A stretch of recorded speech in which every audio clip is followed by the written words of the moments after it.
A very good morning to you. How are you? Thank you very much for choosing the Morning Drift. It's Monday, September 19th, the year 2022. So much lined up, including the State House Diary. President Ruto is already on his maiden trip. We'll bring you more of that and what exactly the diary looks like. Besides that, there is quite a supremacy battle going on. My name is Anki Doris Sambat. Simba, I am very excited to see you today. I'm glad that we're having this conversation today. How are you? Fantastic, Anki. Indeed, even as the president for Kenya, William Ruto, is out of the country, official government business is running, and today there is a Solomonic moment for Moses Wetangula, they call it, as is bound to rule on whether indeed the Azimio coalition indeed will be considered as a party, as this back and forth between who holds the majority in the House really takes effect. Guess what? We should be keeping our tabs of that particular one. And indeed, even did we get anything that we need to report, guess what? We'll be talking about it as we do what going on today in our broadcast. What I do know, Anki, is that we are live across on our social media platforms. That is at we are at Lookup TV across all the platforms. That includes Facebook, where we are live this very moment, on Twitter, on Instagram as well, if you'd like to share certain, appropriate photos, and of course also on YouTube, just in case you did miss some of our coverage from last night and previous, months. It's actually good to keep tab because we actually ensure that that content is up for follow-ups and for, of course, empowerment. That is as far as information is concerned. Simba, I'm glad that you brought up what exactly it is for Wetangula today. But let us also speak of how Kenya Kwanza keeps on clinching the top seats, including now the chairperson of the Council of Governors coming in under Kenya Kwanza, but the first female for that matter. So pretty much, if we're talking about the supremacy battle, is it pretty much coming out as evident for Kenya Kwanza? I'm not really certain. I mean, this was expected, especially when you look at who the majority then, even when we're talking about this represent. By the way, when it comes to the politics of the Governor's Council, it will not be essentially viewed as who's the most popular party among them. No, I mean, it will be viewed as who is the most popular candidate. Is it? In those who are running for those positions, because we did see Sakaja dropping out of that particular race. He did say, well, I don't think it's time for me then to go in and govern that council. Let's get people who've got experience in this particular seats then to run the affairs of the council. And that's exactly what we saw. But now when it comes to these other areas, like the Speaker for the Senate House, the assistant speakers for the National House, the leader minority, the leader majority, then that is where party politics play out, and that's what we're saying, this tiff now between Kenya Kwanza and Azimio on whether indeed Azimio is a party or a coalition. And quite interesting now, Azimio is still saying we are the majority, but of course once Wetangula then declares whether Azimio is a coalition or a party, I guess that's going to be a bit of a twist on what we're expecting. I'm yet to hear what our political strategists will be saying once they join us at that hour, 10 to 11 a.m., where we'll actually be discussing intentionally about the power politics, the power battle 2022. But of course, Simba, lined up today as well is the Lookupbusiness. What do we expect in business today? So much really, especially when we're talking about Lookupbusiness. Today, we're looking at the opportunities in the energy sector, and this is what we're having this conversation. Energy at a whole-time high. Kenya Power already revised energy, 15% increases. By the way, they also gave you inflation charge, so it could be around 16%. Petrol at the highest in the country, as we do know of it. So the question is going to be then, when all this is quite expensive around you, what are other areas or opportunities as a consumer and investor in this entire conversation? Coming from 11 to 12 noon. Well, can't wait now that we have always had conversations around alternative sources of energy, etc. Let's get to hear that at exactly that time. We take a short breather. The Morning Drift is just beginning. This is the most informative breakfast show. You don't want to miss this all the way to 12 p.m. Well, we kickstart this and we come back with the newspaper review.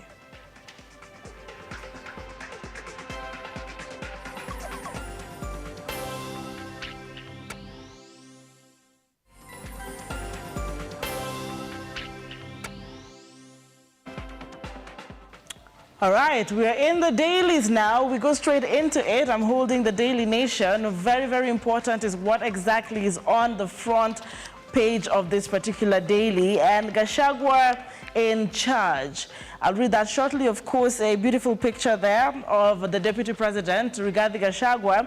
But before I get into that, Simba, what I can pick here is the State House diary and what exactly looks like action for President Ruto. Now, for President Ruto, a delicate dance around chairs. I'll just read a bit of that. Chair at the King's table. Of course, we know that Ruto is out on quite a number of things, including, of course, attending the burial of the late Queen Elizabeth III, where we're also seeing that in this first overseas trip since he became president a week ago, Ruto is scheduled to dine with the UK's King Charles III. That, of course, pardon me, Queen Elizabeth II, but I'm talking about King Charles III before heading to the US to, of course, meet Biden. Chairs for top two, we are seeing a tricky balancing, awaiting Ruto once he comes back home regarding the location of the Deputy President and Chief Minister's officers. Now, we're also looking at chairs at Kenya Kwanza. It even becomes more interesting. The President promised Wetangula and Mudavadi Speaker and Chief Minister posts, respectively. The latter awaits the honors. Of course, we've been following closely. But now to read one more thing here that has taken center stage is Deputy President Gachagua in charge. What they're saying here is that Rigathi Gachagua, the political greenhorn, who only got to Parliament 5 years ago to serve a single term, who boasts no political pedigree or dogmatic aristocracy, and who beat a star-studded cast to become William Ruto's running mate, is now acting president. That was so soon, Simba, after the head of state left yesterday for London and New York. Well, now he's acting president. Quite interesting. That's how it is, isn't it? I mean, yes, it's just protocol. I mean, when he leaves, then who heads the state? So now it is President Gachagua? Yes. That's exactly what in charge. Anyway, but then again, listen to him again yesterday. He had a couple of interviews around the media scene yesterday, and one of the things that he did say, and that has been covered at the front page of the Standard, is that the economy was worse than we thought. That's exactly what he's saying. He even went further and said that if they would have extended the fuel subsidy, then the government would have shut down in 6 months. That's according to Gachagua. So questions on exactly what their plan was, because indeed they didn't see them and extend the tax break when it comes to majority of the commodities in the country. Again, looking at the Standard, there's a very, we'll be ending with a headline that I do not agree with. Okay. Let me just see exactly what they're saying about the Azimio poll packed critical in Raila's supremacy battle. Yes. They're talking about how Speaker Moses Wetangula is faced with a Solomonic moment on who holds majority in a parliament. At the heart of the contention, is whether Azimio is a coalition or not. As Kenya Kwanza maintains, it has the numbers in the National Assembly and Senate. But here's the thing, though, that I don't agree with. Okay. Got a sport headline here of them saying Arsenal back at the top after easy win. Who tells you it's an easy win? I mean, you should see Arsenal back at the top, done. Just because it looks easy doesn't mean it's easy. When somebody is so good at their, and you see now things I keep on telling you, when somebody is so good at their job and they do it so nicely and so quickly, people start saying maybe it's easy. You put Man United against Brentford. They lost 4-0.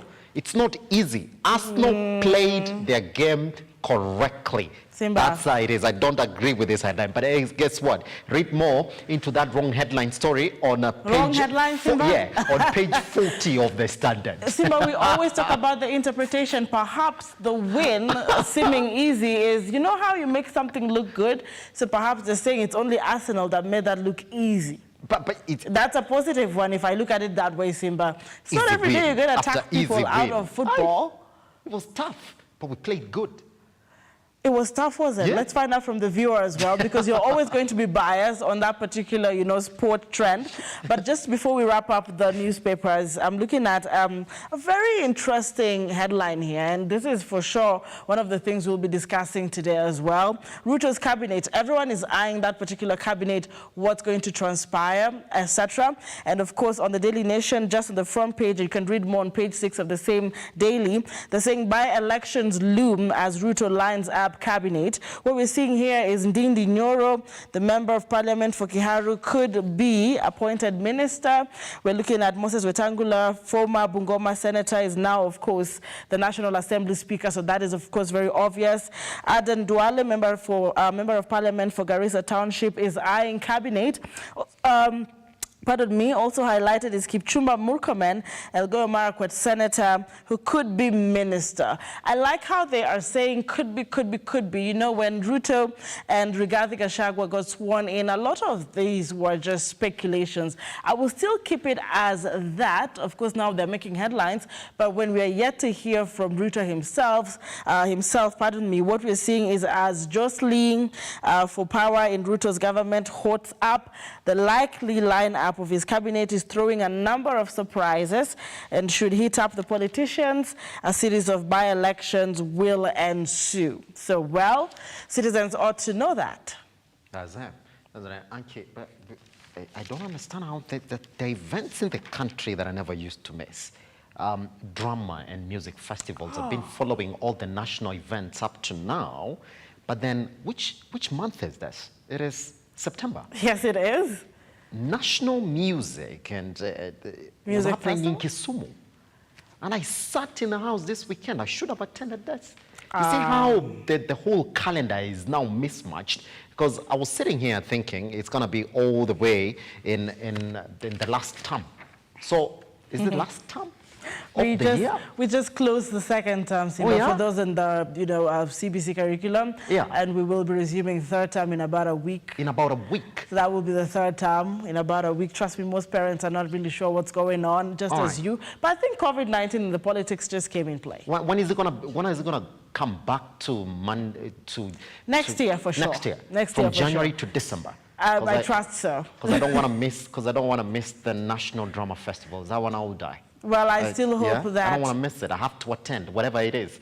Even if they take it to Mombasa or Northeastern, I'm there. Will you come to work? No, I will take off. All right. Yes. I don't have anything to say. Just be ready to stand in for me from 9 to 12 for a whole week. For a whole week, Simba, because you'll be following the music festival. That's it. Anyway, all right. Here's the thing. It's going on right now in Kisumu. And the thing is, yes, the current president will not attend.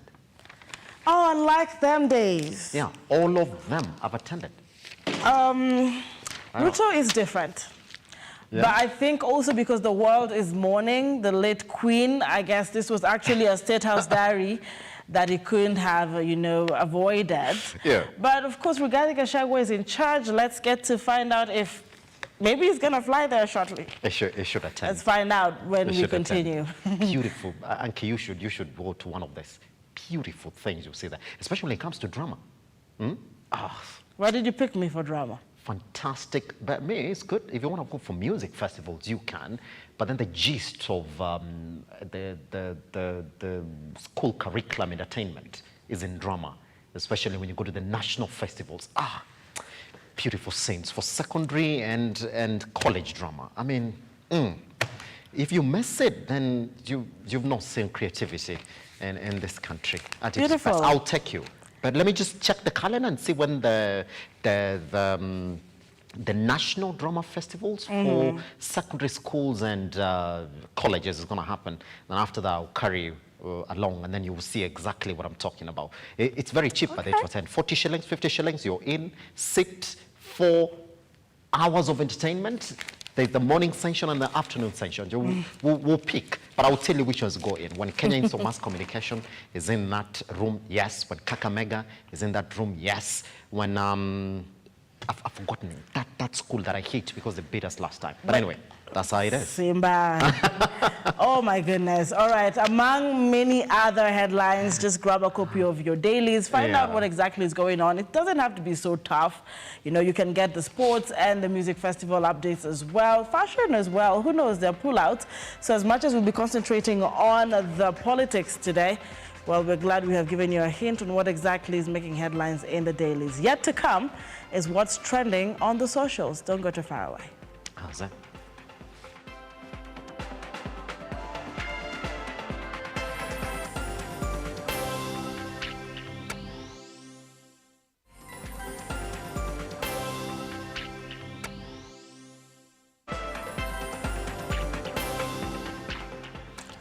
All right, welcome back. This is Lookup TV, the morning drift. It is, and every single morning, things change, things develop. I am telling you for sure, the best way to get this particular development is on Twitter. Different hashtags always trending in the morning, and sometimes you find that a hashtag was trending throughout the weekend, extends into the week, and those are the things that actually captivate my attention, Simba.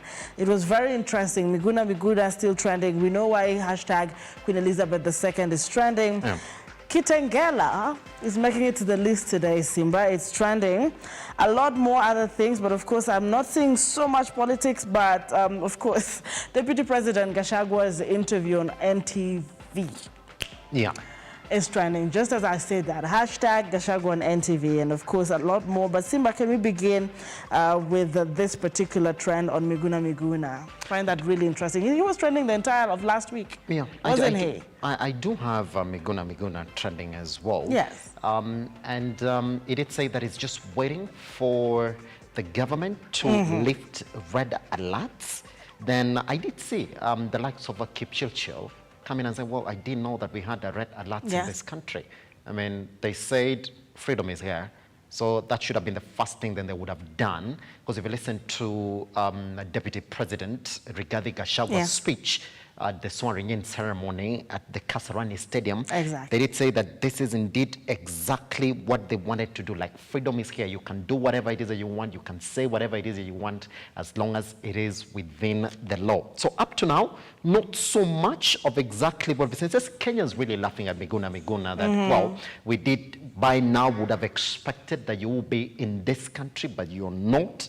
So that's exactly what it is that we're looking at. I've seen a lot of Kenyans really poking holes into Miguna's declaration that the president would have actually lifted the red alerts Wednesday. It's been now what? Almost a week, isn't it? 7 days in counting? Yeah, 7 days to be exact, of that not being an issue that the president has addressed and the deputy president as well. So that's what Kenyans are really looking at it. Like, Miguna, unakuja hama ukuji, you know? And most of the conversations around this thread are just going to be around Kenyans really talking to Miguna like, yo, bro, you said you're coming.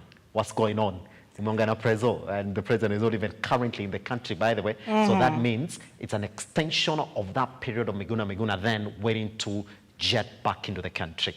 And of course, even as you put that, really, I'm seeing, Ruto being a man of his words for the past few days since he was sworn in, taking action, doing what he said he will do. But what we are looking at now is the priorities that are now placed on Ruto's desk, including, attending this funeral, trying to, make right some international relations, just as any head of state would do. And I'm looking at, Kenyans coming out to say perhaps Miguna is not yet a priority for President Ruto. Not really to agree with it, but I'm actually supposedly thinking that he might be taking action later. But at this point in time, with where the state is at, with international meetings, you see him going to the UK and then to the US, among other things, perhaps we have to wait and see what then he does with Miguna's, grievances. And until then, we get to wait. But Kenyans need to go easy on Miguna. It's entirely. I think they should go easy on him. What's that? You think so? Does it go easy on anyone, really? It doesn't go easy on anyone, though, isn't it? I mean, but yesterday also, I was listening to that particular speech, interview by Rigathi Gachagua. By the way, that question was asked to him. And it was quite, I would say, he sort of drove to the side. He said that there are many issues that we're looking at and then give us more time. And we're going to look into issues like those. But then we're picking them on priority basis. So red alerts, not a priority. And then some of the Kenyans are saying, well, you said Wednesday. So what's going on? Why are you not in the country? And if you listen to whatever was coming from Rigathi Gachagwa's interview yesterday, and then you will see not so much of an issue then that the current government considers priority. I'm just going to highlight that in that same light of Deputy President Rigathi Gachagwa's most recent interview. And of course, Kenyans.co.ke highlighting that particular, one of those things he spoke of. And just to quote that, you'd see a picture of that on Twitter, saying in his own words, that is Deputy President Rigathi Gachagua, if I had sufficient time during the deputy presidential debate, the 7.2 million votes we got would have gotten to 7.5 million. Yeah. But, right now Kenyans are thinking, okay, you guys are already you're in power. What do you mean had you had more time? He's saying he complains of insufficient time during the deputy presidential debate. I'm not really sure it's relevant at this point in time. No, we're beyond that, aren't we, Anki? We're beyond that. I mean, when you take us back to where we were just before the election, you lose it. For me, that's my opinion. Yeah, you lose it. I mean, here's the thing, though. Talk issues now. I mean, I would like for you to move. In fact, don't remind us of where we've been. That was the election process. We're way beyond that. I mean, we're going to see another election is in the next 5 years. What you should be focusing on right now is telling us exactly how you intend then to build the economy, the steps that you're doing in the first week in office. What have you seen? What have you observed? What do we expect? He should have addressed the cost of living, and you did see exactly what he did. When he was asked that question, he said, well, guys, I mean, the economy was worse than we thought. Yes. So that's why we couldn't even do the things that we promised to do immediately that we got into the office. They've been very quiet on the cost of unga in the country. They did say, tukiingia tu hivi kwa hiyo ofisi. Tukiingia tu hivi. That was supposed to be on the Wednesday, isn't it, of last week. But then, Anki, did we see that? They've been quite silent on that. Whatever they're saying is on the fertilizer subsidy, that is going to maybe give us results in 2-3 years' time to come. So between now and the time that we'll start to realize the effects of this fertilizer subsidy, what happens to your promise? It was right there. It was one of your campaign strategy. And we've had the so-called hustlers already complaining. Like, mulisema bwana mkiingia hapo ndani, siku ya tatu, unga ita reduce. Where is it? And those were really Some of them hopes. are even calling back for subsidies. Yeah, we've covered news on Lookupbusiness of majority of the so-called hustlers now saying, ni sawa bana, but this subsidy ya mafuta lazima mtarudisha chini. You see, things like those now. Yeah, did you also pick that Rigathi Gachagua also said, now the deputy president, Rigathi Gachagua also said the economic situation is very bad and there is no money in the treasury at all? But which is neither here nor there, Anki. It isn't. I mean, yeah, it's neither here nor there. That's how you look at issues. It's neither here nor there. Yes, you walked in, the account was positive. Here's the thing: we collect, we utilize. KRA collects money each month, isn't it? In the month of August, they did collect 120-point-something billion. That's the money that should have been in the account. Sometimes, yes, before they update those accounts, that's exactly, you should be happy.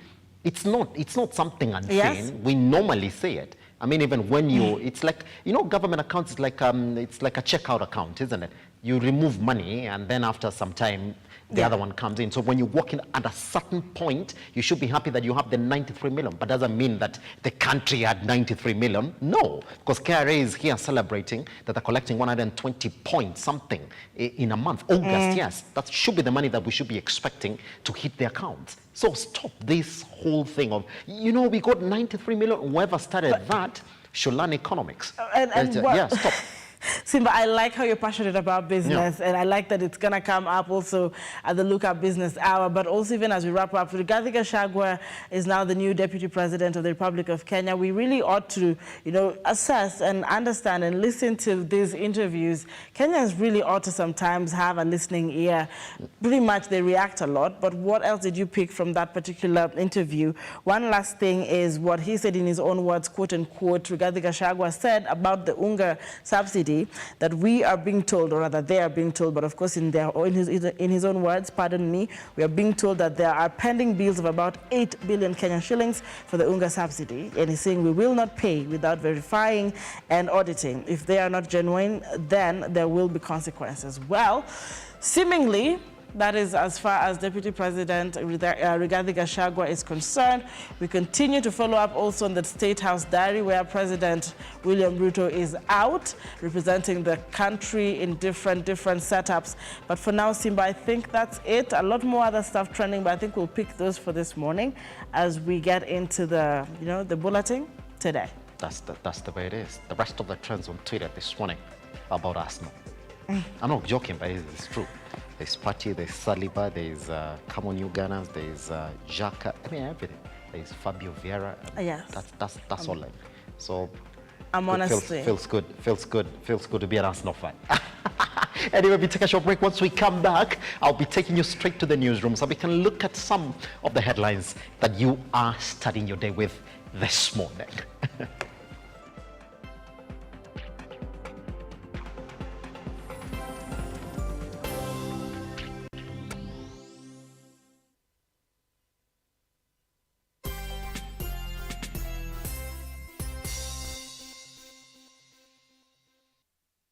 Yippee! Kamata floating at 349K. Oh yes! For only 349,000 Kenyan shillings, you become a plot owner at the Great Oasis Gardens, Nanyuki. The Great Oasis Gardens, Nanyuki is located along the Nanyuki-Rumuruti Road, only 11 minutes from the Cedar Mall and right opposite Mount Kenya Wildlife Estate.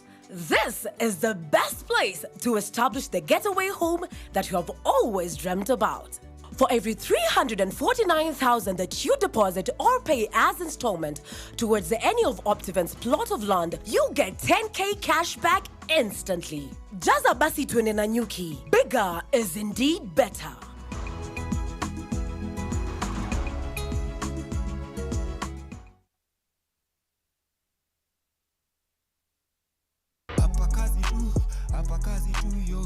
Unavyofahamu mutura ni nini hasa? Mutura ni kata nyama za kawaida, lakini nitakuwa mutura juu ya kutengeneza wenye natengenezango. Yeah.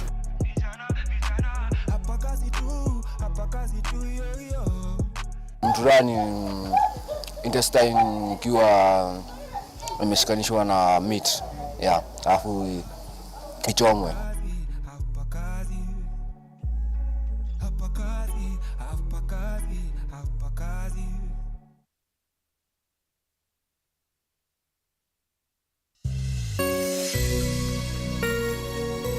Mimi nilikuwa nimehubiri miaka kadhaa kabla nikutane na mhubiri ambaye anaambia pepo toka na inaongea inasema tumeenda. Nimeingia mahali, nimetembelea watu ambao wamejaribu kuuza vitu zikakataa kuenda. Nikaingia pale nikasema maneno, nikamwaga mafuta mahali pale, zile bidhaa zikaanza kuuzika, maana zilikuwa zimefugwa na powers. Who answers all of our prayers?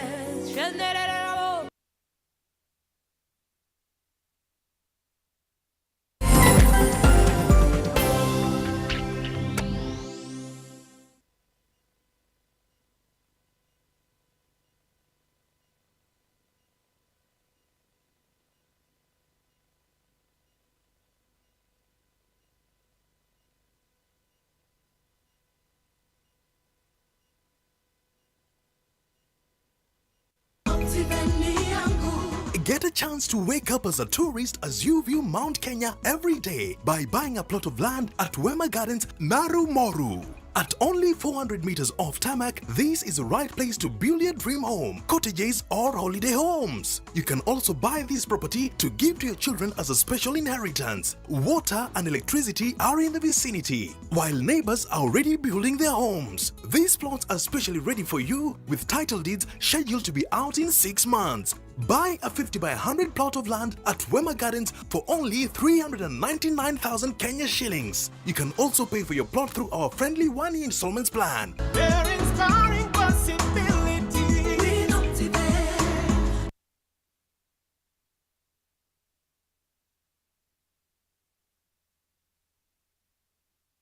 Africa. Our economy has a bit.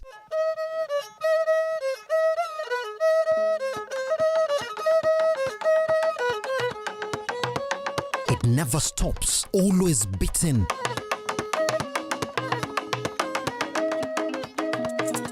Our business, the next global economic frontier. Let's talk African business.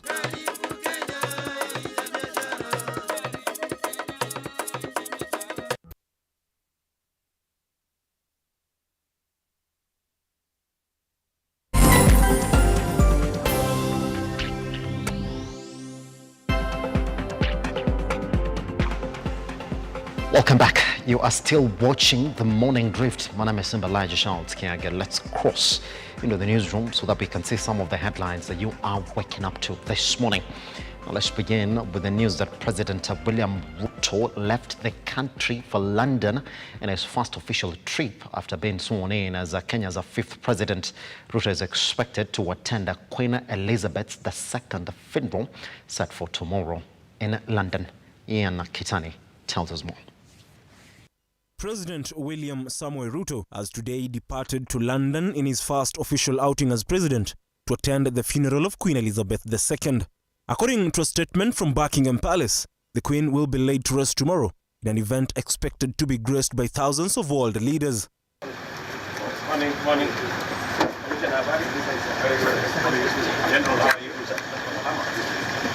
After the Queen's interment, Ruto is expected to head to the United States to join world leaders across the Atlantic for the 77th session of the UN General Assembly in New York, where he is expected to address the Honorable Assembly.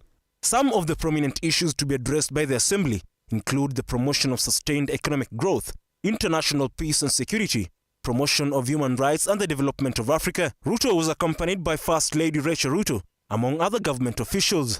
Ian Keitani, Lookup TV, Nairobi.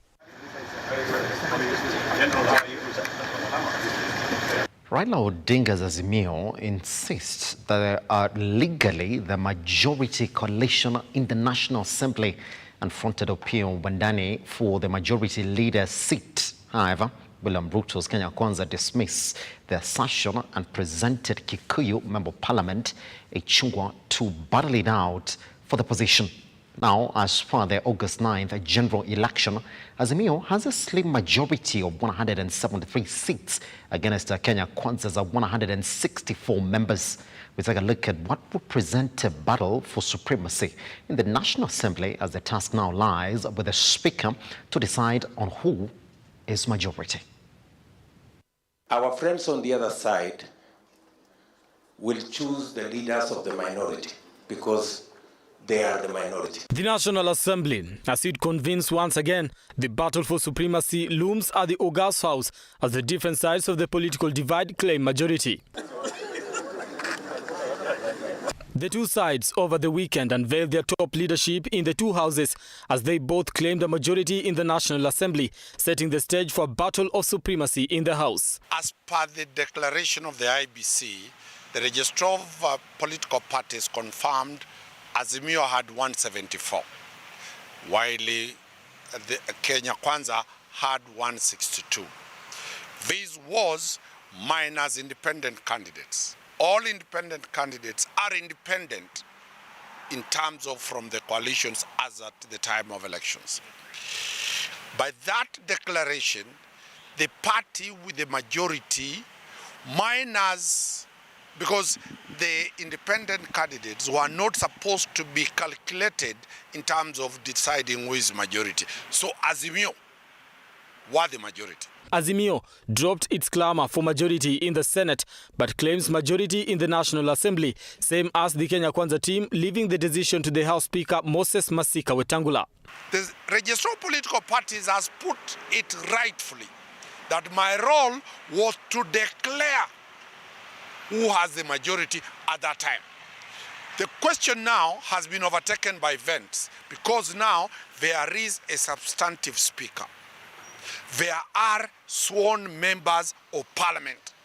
So the question before the speaker is one, is the speaker who is coming from Kenya Kwanza going to first make the first decision that will divide the House into two. The Speaker, being a seasoned lawyer and a serious practitioner in parliamentary standing orders, he is likely to call for a vote. Parliament makes decisions through 1, a vote, who has the majority, 2, acclamation, 3, a ruling by the Speaker. My advice to the Speaker is that he does not need to make a ruling. All that will be is that there is a question to be determined.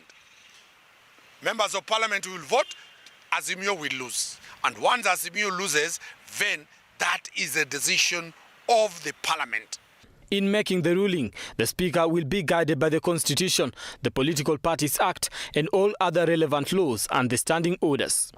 Based on the August 9th general election, Azimio has a slim majority of 173 seats against Kenya Kwanza's 164 members in the National Assembly. However, Kenya Kwanza signed a post-election agreement with Azimio-affiliated parties, increasing their membership on paper to 175 against their rivals 162. The post-election agreements are not legally binding, since a political party can only enter into a new coalition after formally exiting the initial one.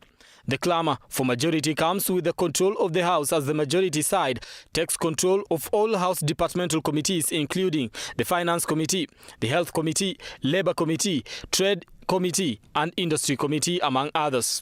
On the other hand, the coalition that does not form the government takes up leadership of oversight committees, including the Public Accounts Committee.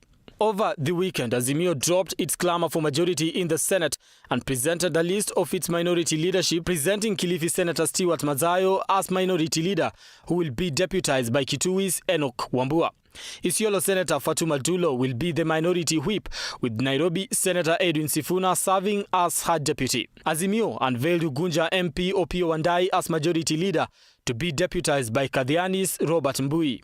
Azimio also picked Suna East Member of Parliament Junet Mohamed as the majority chief whip, to be deputized by nominated Member of Parliament Sabina Chege. President William Ruto, on the other hand, unveiled Kikuyu Member of Parliament Kimani Ichung'wah as the majority leader, with Kilifi North Member of Parliament Owen Baya as his deputy. Mugirango South Member of Parliament Silvana Sosoro was picked as majority whip in the National Assembly, to be deputized by Naomi Wako. In the Senate, the majority leader will be Kericho's Aaron Cheruiyot, with Tabitha Karanjas as the deputy. Kakamega Senator Boni Halwale will be the majority whip, with Stephen Lelengwe as his deputy. Brian Amuai, Lookup TV, Nairobi. Brian Amuai setting center stage into a conversation that Anke Doris Mbata as well is going to have this morning on that particular stalemate now on the 174 numbers. Is Azimio a coalition or a party?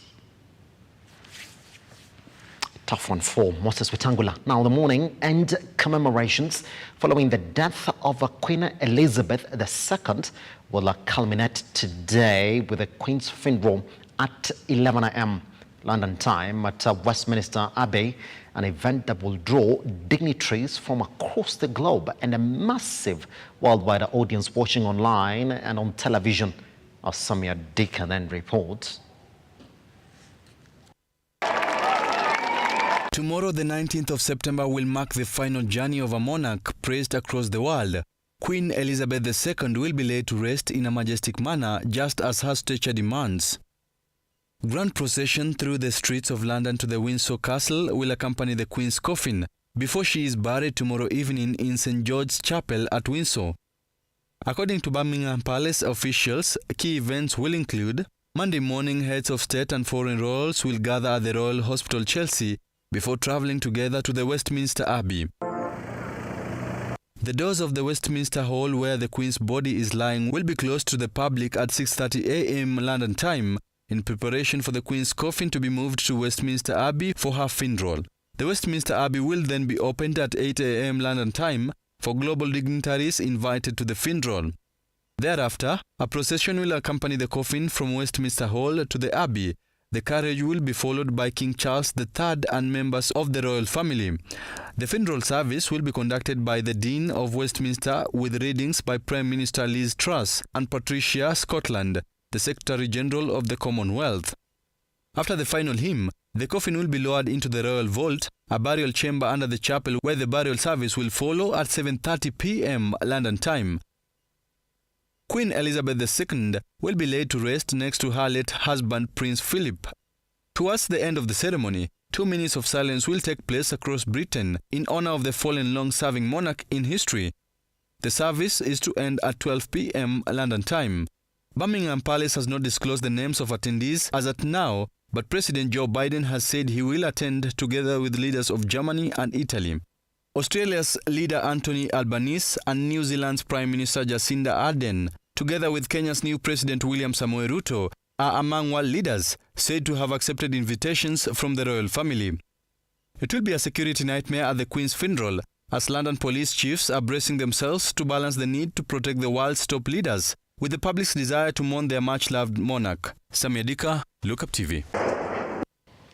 Let's move on. Kariobangi residents in Nairobi County are crying to the government as it has been more than 2 years since they were evicted from their land and their houses demolished. Kevin Mokoya is one of the victims of this incident, which made him lose one of his legs after a wall fell on him. Well, these victims are pleading with the government to be compensated, saying that most of them have nowhere to go. Grace Muraydi with our story. The trail of inhumane demolition in Kariobangi 2 years ago still pricks to date. Kevin Mukoya recollects from the bizarre incident that left him with the bitter side of demolition. Sorrow mars all over his face as he remembers it like it happened yesterday, with the paradox of life that he is disabled. Ya mimi nilipata chali nikijaribu kuokoa vitu yangu ya nyumba. Ile unajaribu kutoa vitu yako ya nyumba, tractor ikakonga ukuta, ikaniangukia mkuu ikakatika automatic hapo. Nikapeleka hospitali, nikakaa hospitali 1 month bila kujua chochote.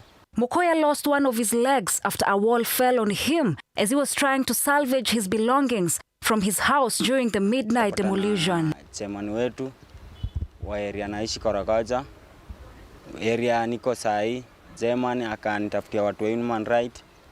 Kaenda hivyo nikaenda nikaekwa hii artificial, nikapata hii artificial leg, at least saina za chimutu, saina za simama nikifanya hiyo kazi, at least nasikia raha kidogo. Lakini kitu mimi naomba nipate tu compensation, nirudi, yani anze kuishi maisha ile unaona yenyewe mimi ni mtu naishi maisha normal. Victims from the incident have continued to live with this trauma, costing more than 12 of their lives as a result of stress. Most of these residents are in their old age and retirees of the Nairobi City Council that the little money they had saved could not sustain them after the incident. Wakati nasikia mnabomolewa, tulikimbia kotini, tulipata court order ya kusimamisha hiyo kubomoa. Imekataa kusikia maneno ya court, imekataa kuheshimu court, imebomolewa. Ni wakati mbaya, wakati baridi, wakati ya mvua, wakati wa mama na watoto analala, wakati ya corona, wakaingia saa 11 usiku kwa watu nalala. Wengine hata ikiwa imelala, imegongwa jumba, imeangukia. The distraught residents are now pleading with the government to give them back their land or relocate them to a different place so that their lives can go back to normal. Sasa sasa ni rais. Vile alisema bei ya fertilizer ishuke, hivyo ndiye aseme watu wa Kariobangi walipwe, warudi kwa shamba yao na hasara ile yote walienda waweze kulipwa ni serikali. Grace Muraydi, Look Up TV. Now, the family of the late Purity Wangeshi, Kenya Institute of Mass Communications student who was brutally murdered by her estranged boyfriend, are still crying for justice as they celebrate her 20th birthday in Kiambu County. The family still feels that Wangeshi has celebrated her day in absentia. Moses Okech tells more.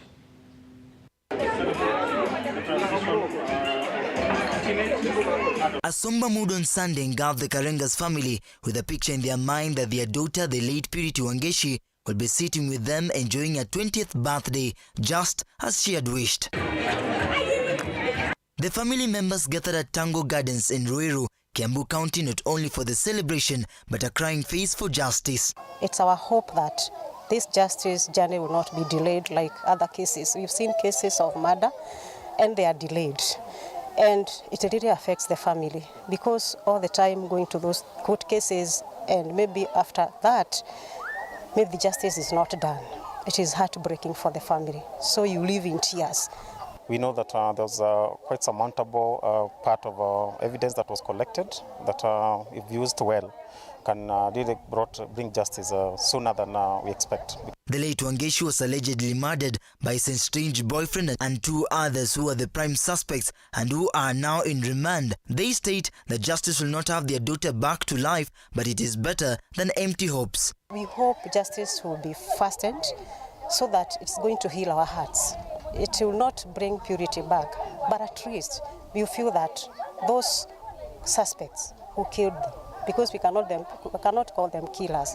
So we're hoping that in the mention of the bail and also in the case that comes up in late November, we'll have quite concrete evidence that can be able now to bring justice to Purity. I was thinking if the supreme ruling can be done in 14 days, so it is possible even for the other cases, and especially crucial cases like murder.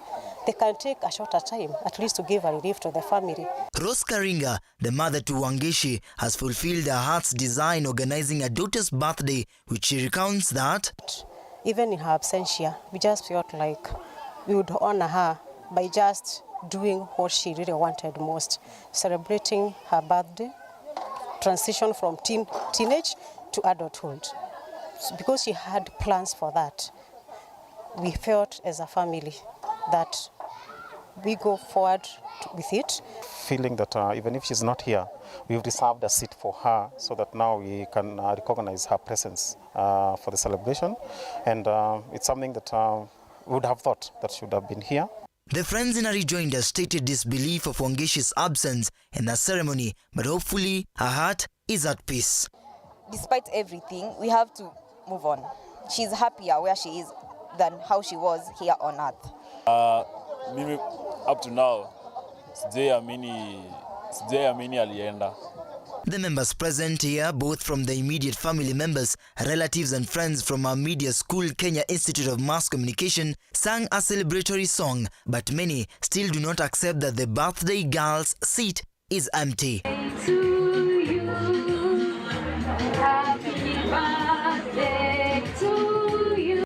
As the family takes the last beat of the 20th birthday party for Purity Wangeshi, they feel that hope is not gone for justice. Justice for Purity Wangeshi. Moses Okech, Lookup TV. And directors of our private schools and stakeholders in Kakamega vow to continue embracing their competency-based curriculum form. Now, President William Ruto's directive to form a task force on our CBC follows complaints by parents and some leaders. Similarization of CBC to international curriculum, the directors led by Evelyn Atiani promised to keep the form despite the government's decision to scrap the competency-based curriculum. Now, CBC plays a key role in realization and development of students' talents. Non-governmental stakeholders have since sent a clear signal that they will embrace the CBC script in its entirety if Ruto's regime quashes and goes against the CBC. We have decided that if this is scrapped off and we are supposed to go back to 844, we will not go back to 844. We choose now to embrace international curriculum. The stakeholders are hopeful that the government will consider the financial burden imposed on parents by the form of education. Amebunu shirika la kutengeneza haya maneno na tutapata report hivi karibuni. But my recommendation on the board, mimi nasema waangalie pande zote mbili. Muzazi asiumi na serikali isiumi Director Evelyn Tiani went further to praise CBC for the role it plays in realization and development of talents, and more on the role the curriculum will play in reducing unemployment. Teachers, we are also able to see talents in children. When you take them in music activities, you see a child who's just music all over, and you can easily say this one is supposed to be graduating into performing art. We have those who don't do well in written work in class, but when we take them out for activities, they are the best. So you are able to see this child can be built in this particular area of career. Tiani urged the task force to put first the well-being of the students as they make their recommendations. Mudeundalana, Look Up TV. Somalia has blamed the world, especially the media, for demonizing it with a terror for months. Speaking during the launch of the new policies to promote trade within the 8 intergovernmental authorities for development, IGAD, on behalf of Somalia, Abdi Dore stated that the media has been for a long time been reporting negative against the country. Shadrach Kareria with the details. Significance of the trade policy. Speaking during the launch of the new policies to promote trade within the 8 intercontinental authorities, IGAD, Somalia used the platform and blamed the international media and the world for continuing to demonize it. We are a region, for God's sake, and we need each other. Somalia's representative Abdi Dore stated that many countries have since invested in Somalia and still keep on demonizing it. Particularly Somalia, the private sector, they are investing. Everyone knows that they are really resilient private sector there in Somalia, and they are investing around Africa. You start from somewhere: South Africa, Zambia, Kenya, Djibouti, Ethiopia. They are investing a lot. Dore stated that Somalia is not a war zone. It has always been said to be. There's a lot of development there, but international media, they are talking only the negative side of Somalia. They are demonizing the country. They are demonizing the private sector, which means that then, you know, imagine the private sector who are building roads there, who are building airports there, who are building ports there, and they never talk about that. That's what I'm telling you. You cannot demonize Somalia. Somalia is Lebanon, 1980s. Lebanon, they developed, although it was a civil war there. But Somalia's civil war already finished.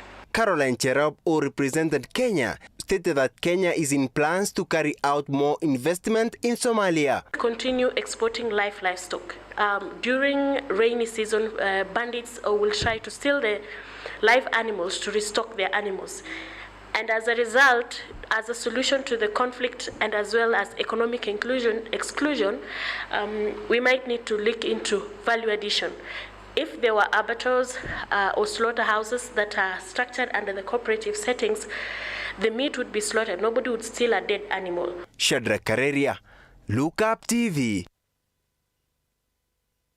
Well, Shadrach Kareria with that story marking the end of what we have for you as far as the newsroom is concerned this morning.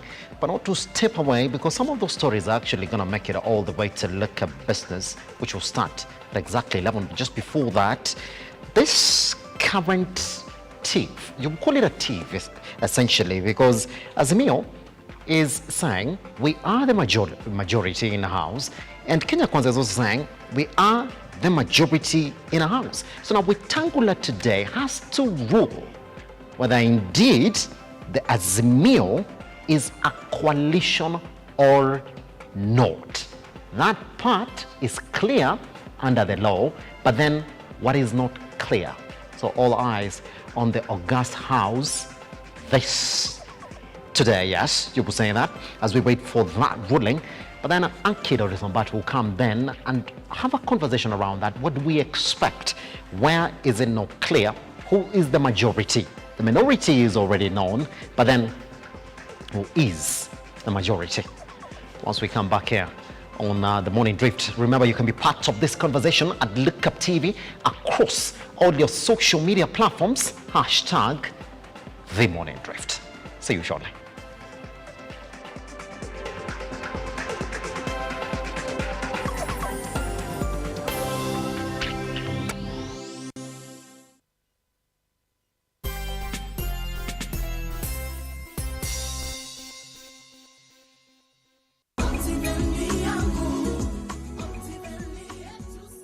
Hi there, good morning, good afternoon, good evening from wherever you're watching us from. My name is Maki Wambogo, Sales Manager, Optiven Real Estate, and I'm here at our head office, Absa Towers, located at Reuters Street.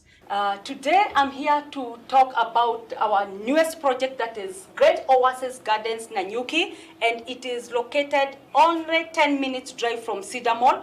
And in this project, we have proposed that we will be having a GMC Entertainment Center. This will be a replica of what we have in Kitengela, GMC Kitengela. We are also proposing a police post, so you are assured that security, once you invest here, security is good. And we are also proposing to have a playing ground. We are also going to have a community ground. So once you invest here, you don't have to worry about the security. The other things, among the things that we are doing, or the things that we have done already in Great Oasis Gardens, we have already done the marking fence, and the roads, the internal roads are already happening. We have started the malaming the road, and we are still in the process of doing the malaming of the internal roads. And we are also sinking a borehole so that we ensure that our investors in Great Oasis Gardens, Nanyuki, will not struggle with water. We are also going to elevate a water tower so that we have a constant supply of water in this project. And we also have a caretaker on site. The caretaker is on site and he's there 24/7. And then we also have different sizes in this project. We are having 8, we are having quarters, we are having halves, and we are also having acres. One can buy in bulk, you can buy in big chunks, and that is why we are saying in Great Oasis Gardens, Nanyuki, we are saying that bigger is better. In this project, what you can invest in, you can invest in private schools, you can also do holiday homes, whereby you can do Airbnb, you can also do holiday homes and then you start renting, and you can also build houses and sell. You can also do apartments in this area. You can also do supermarkets. You can also build a mall and then you start renting. There is so much that you can do in this project because it is not controlled development. We are also located along Nanyuki Rumuruti Road, and this road is being proposed to be tarmacked by the government. So coming from Nanyuki, or coming from wherever you will be coming from, it will be very easy to access the project because it is touching the Nanyuki Rumuruti Road, which is going to be tarmacked by the government. My number is +254 722 355 107. Do not be left behind. Call that number. I will work with you. If you're in Kenya, give me a call. We go for the site visit. We select the project. We start the payment. If you're in diaspora, send a representative, and I will be delighted to work with you. And as we say here in Optiven, we shine because you make us shine. God bless you. Thank you.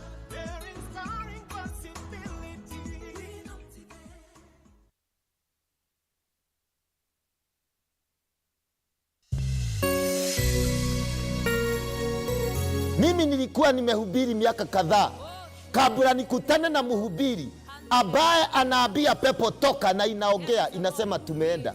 Nimeingia mahali, nimetembelea watu ambao wamejaribu kuuza vitu zikakataa kuenda. Nikaingia pale nikasema maneno, nikamwaga mafuta mahali pale. Zile bidhaa zikaanza kuuzika maana zilikuwa zimefugwa na powers. Who answers all of our prayers?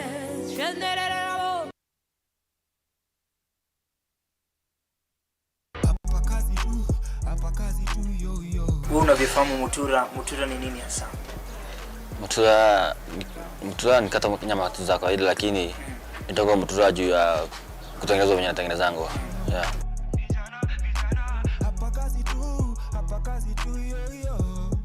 Mutura ni intestine ikiwa imeshikanishwa na meat. Yeah, alafu ichomwe.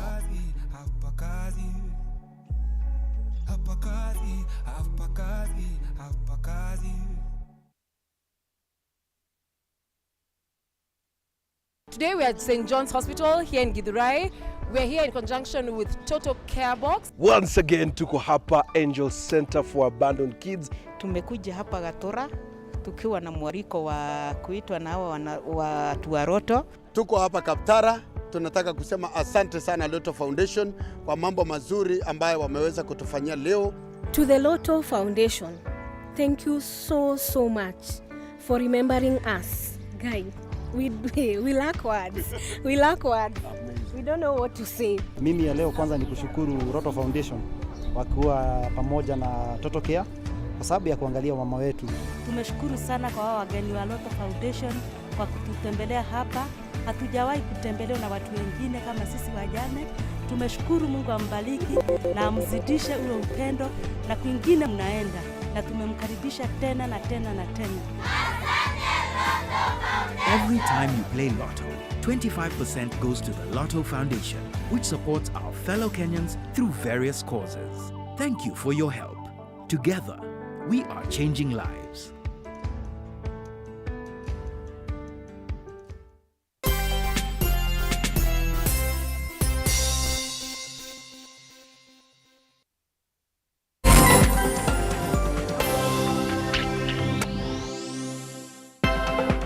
All right, welcome to the broadcast. Good morning and thank you very much for staying here with us.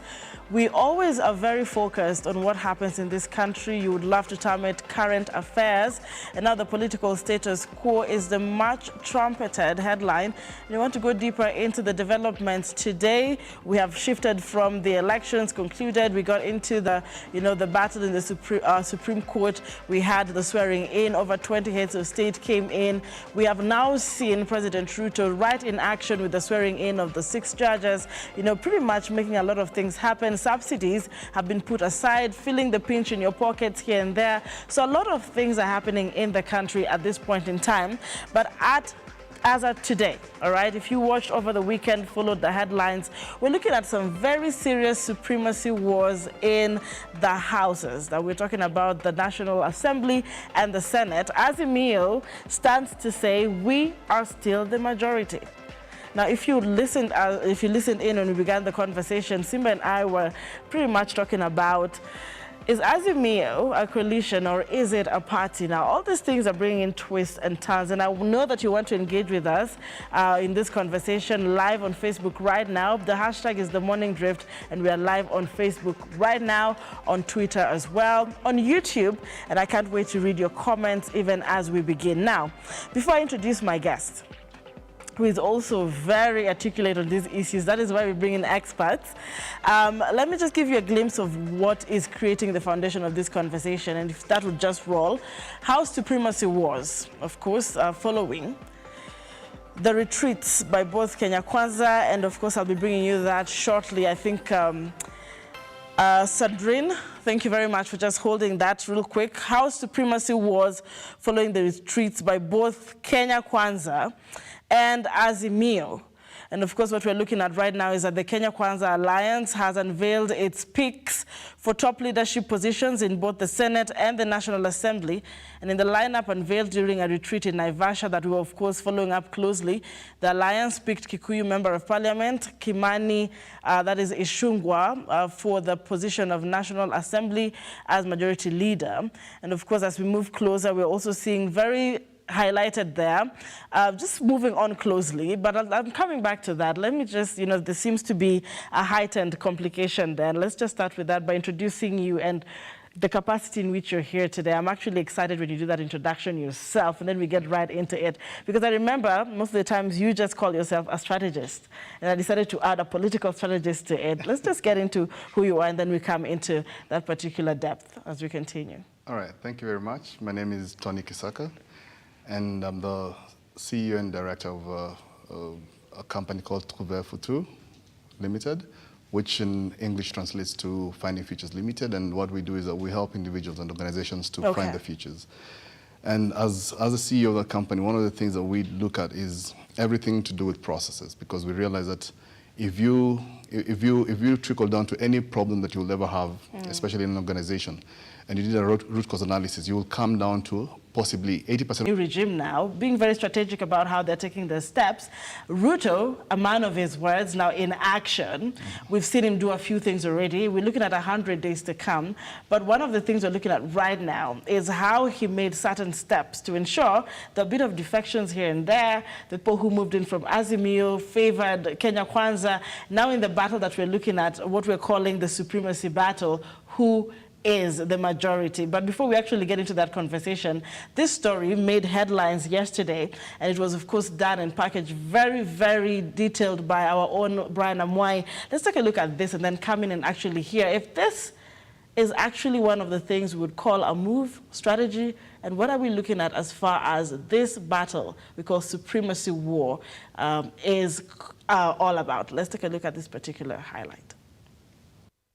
Our friends on the other side will choose the leaders of the minority because they are the minority. The National Assembly, as it convenes once again, the battle for supremacy looms at the August House as the different sides of the political divide claim majority. The two sides over the weekend unveiled their top leadership in the two houses as they both claimed a majority in the National Assembly, setting the stage for a battle of supremacy in the House. As per the declaration of the IBC, the registrar of political parties confirmed Azimio had 174, while the Kenya Kwanza had 162. This was minus independent candidates. All independent candidates are independent in terms of from the coalitions as at the time of elections. By that declaration, the party with the majority minus, because the independent candidates were not supposed to be calculated in terms of deciding who is majority. So Azimio were the majority. Azimio dropped its clamor for majority in the Senate, but claims majority in the National Assembly, same as the Kenya Kwanza team, leaving the decision to the House Speaker Moses Masika Wetangula. The Registrar of Political Parties has put it rightfully that my role was to declare who has the majority at that time. The question now has been overtaken by events because now there is a substantive speaker. There are sworn members of parliament. So the question before the speaker is one, is the speaker who is coming from Kenya Kwanza going to first make the first decision that will divide the House into two? The speaker, being a seasoned lawyer and a serious practitioner in parliamentary standing orders, he is likely to call for a vote. Parliament makes decisions through one, a vote, who has the majority, two, acclamation, three, a ruling by the speaker. My advice to the speaker is that he does not need to make a ruling. All that will be is that there is a question to be determined. Members of parliament will vote, Azimio will lose. And once Azimio loses, then that is a decision of the parliament. In making the ruling, the Speaker will be guided by the Constitution, the Political Parties Act, and all other relevant laws and the standing orders. Based on the August 9th general election, Azimio has a slim majority of 173 seats against Kenya Kwanza's 164 members in the National Assembly. However, Kenya Kwanza signed a post-election agreement with Azimio-affiliated parties, increasing their membership on paper to 175 against their rivals 162. The post-election agreements are not legally binding, since a political party can only enter into a new coalition after formally exiting the initial one. The clamor for majority comes with the control of the House as the majority side takes control of all House departmental committees, including the Finance Committee, the Health Committee, Labour Committee, Trade Committee and Industry Committee, among others. On the other hand, the coalition that does not form the government takes up leadership of oversight committees, including the Public Accounts Committee. Over the weekend, Azimio dropped its clamor for majority in the Senate and presented a list of its minority leadership, presenting Kilifi Senator Stewart Mazayo as minority leader, who will be deputized by Kitui's Enoch Wambua. Isiolo Senator Fatuma Dulo will be the minority whip, with Nairobi Senator Edwin Sifuna serving as her deputy. Azimio unveiled Ugunja MP Opiyo Wandayi as majority leader, to be deputized by Kadhiani's Robert Mbui. Azimio also picked Suna East Member of Parliament Junet Mohamed as the majority chief whip, to be deputized by nominated Member of Parliament Sabina Chege. President William Ruto, on the other hand, unveiled Kikuyu Member of Parliament Kimani Ichung'wah as the majority leader, with Kilifi North Member of Parliament Owen Baya as his deputy. Mugirango South Member of Parliament Silvana Sosoro was picked as majority whip in the National Assembly, to be deputized by Naomi Wako. In the Senate, the majority leader will be Kericho's Aaron Cheruiyot, with Tabitha Karanjas as the deputy. Kakamega Senator Boni Halwale will be the majority whip, with Stephen Lelengwe as his deputy. Brian Amuai, Lookup TV, Nairobi. Quite interesting, and I just wanted to start from there, and from what Brian Amoy has just highlighted, and of course we're seeing it on the dailies as well. There has been a battle, yes, very vividly, on who has the numbers in the parliament based on the August 9th elections. Now, Azimio is very firm that, especially in the National House, they are the majority, but following the defections that we have seen, all right, is this in any way going to affect the decision by the Speaker today? It most definitely is going to affect the decision by the Speaker in one way or another, but we need to understand first and foremost that, you know, even when you talk about defections, yes, the question is defection to what extent? Okay. Because as it is, Azimio really didn't come in as a party, it came in as a coalition of parties.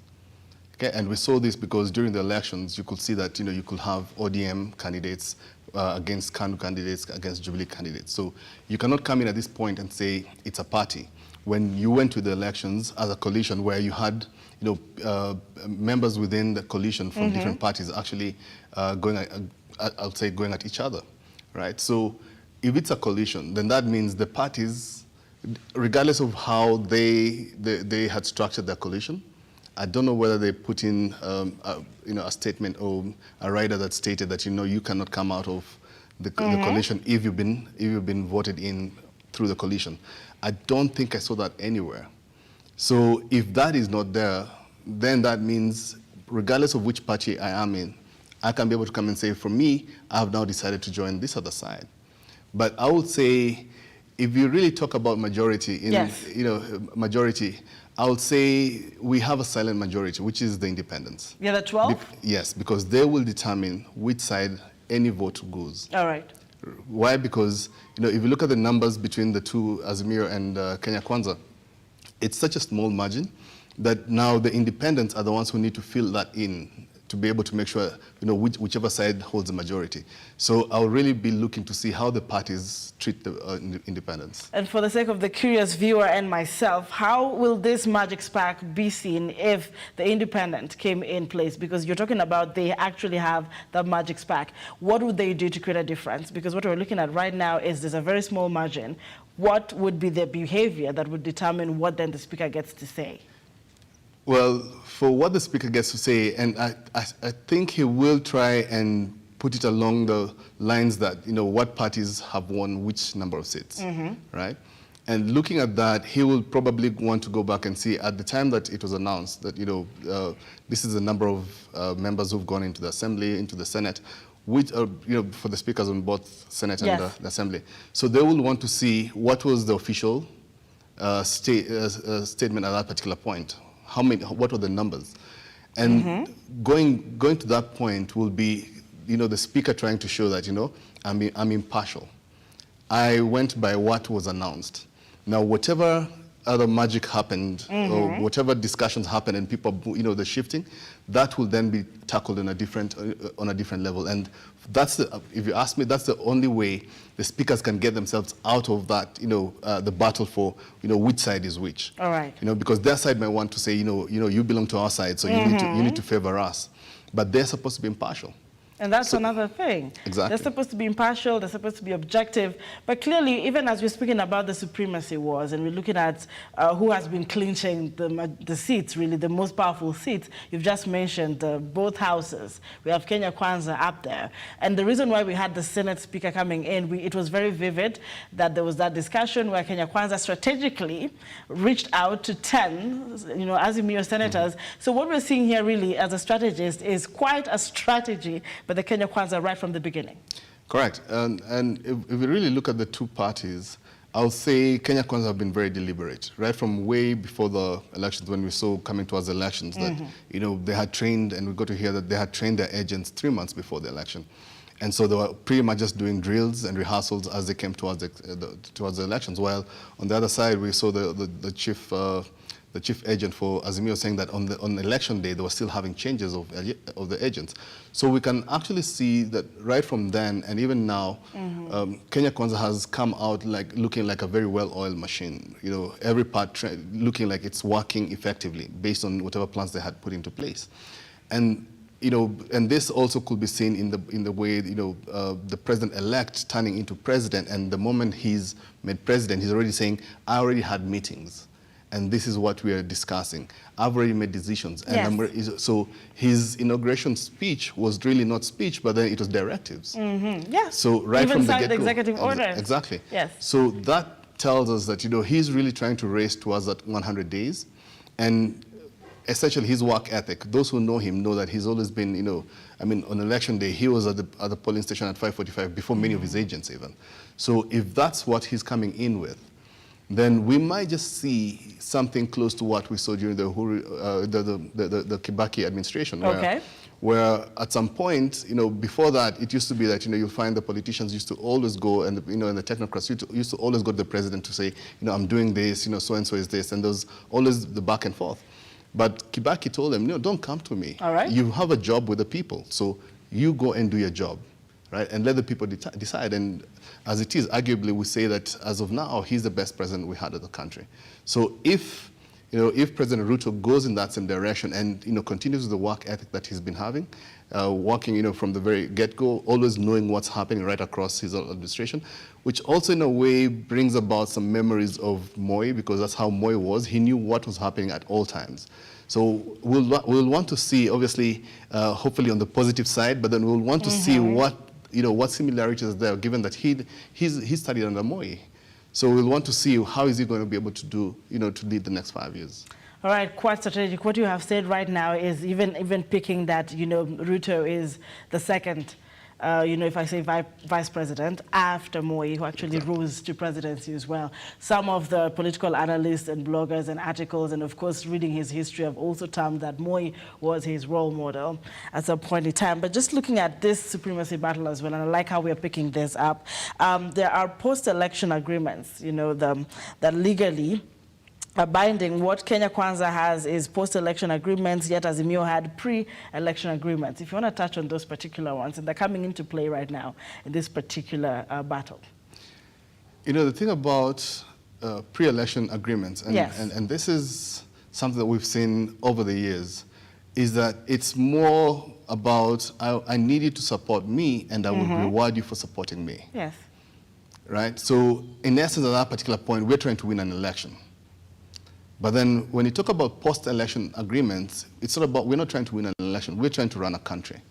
So possibly I will be coming into agreements to be able to see how do I get to be to have the best fit in terms of running the country. Okay, and in terms of also the discussions that are going to be had will be different, because before elections, if you're having an agreement before elections, I'll be coming and saying, for me to support you, I want 1, 2, 3, 4. But then here you're coming and saying, look, we would like you to join us, but then this is where we want you to support us. Okay? So in terms of who's making, who's dictating what needs to happen is different. Okay. Okay? And also in terms of right now, because the government has been set, you've got, especially like now the independents, if you look at it from the point of view that people have been elected, you cannot move from your party. You'll have to resign, because the party that took you to Parliament or to the Senate is specific. Okay, so it goes up to now whether the Azimio, the coalition, and how they had drafted the agreements, the pre-election agreements, would allow for that, for people or parties to move from Azimio. Okay, and if I look at it from what has been happening, it looks like that is allowed because it's happened already. It has happened. It has happened, and this is something that much as Kenya Kwanza had said, we will not go into a handshake. But we will, what I'm looking at is like, we will not go into a handshake, but we will convince your people to come and support our vision. Because a handshake means it's a 50-50. We come and have an agreement, okay? So that I will seed something, you will seed something, and we will work together. But then here we're coming and saying, look, we want you to support us. We want you to come onto our side. And what is it going to take for that to happen? And the independents also understand that, much as whichever side we want to support, we need to understand one thing, that we've got government. All right. Right? And if we support the government, over and above whatever other discussion, we might be able to get more for our people than if we supported the opposition. Now, as we're speaking about this, and I'm looking at the opposition, I'm still yet to find out if Raila Odinga is actually going to be sitting there as, people have been asking, okay, he's landed a few jobs here and there. Is he still going to be entrusted? But as far as this is concerned, we're still hearing a bit of wrangles within Azimio. And in my head, and in all these, headlines and political analysts, we're thinking then, is this an advantage for Kenya Kwanza? The wrangles we're hearing, there's a lot of blame game right now in Azimio, as much as everyone is strategizing on getting into action, like you said now, this is post-election. Azimio is still, we're seeing coverages of you did that, you did this, most of them even, now blaming the outgoing or now the former president Uhuru Kenyatta for not playing his role, among other things. However, we've seen Azimio lawyers also saying we need to actually sit back and re-strategize.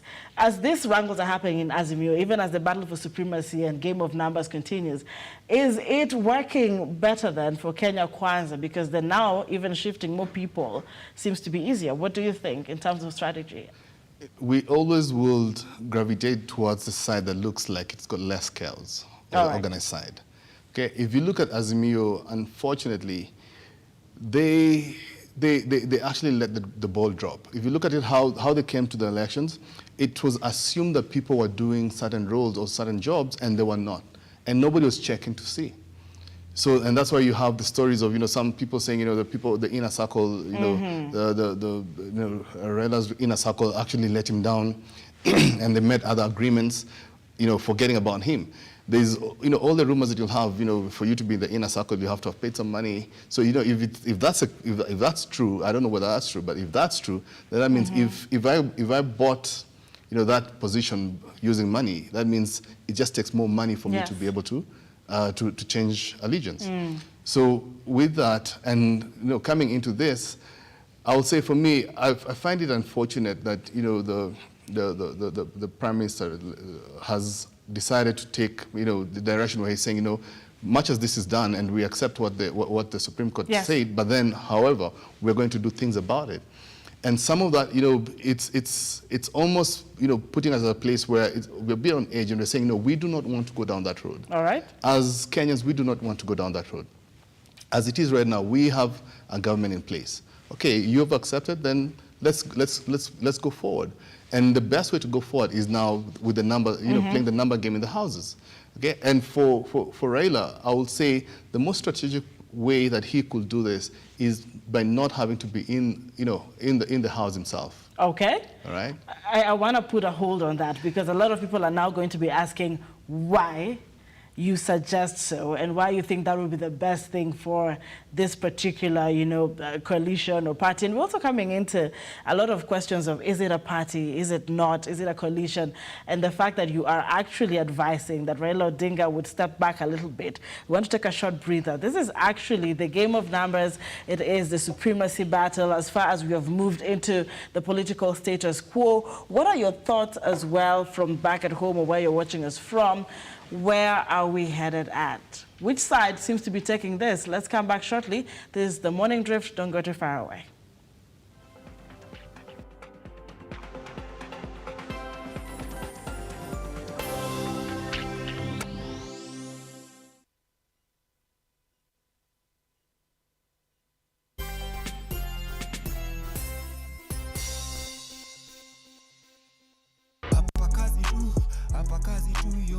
Wewe unavyofahamu Mutura ni nini hasa? Mutura ni kata nyama za kawaida, lakini nitakuwa mutura juu ya kutengenezwa venye natengenezangu. Yeah.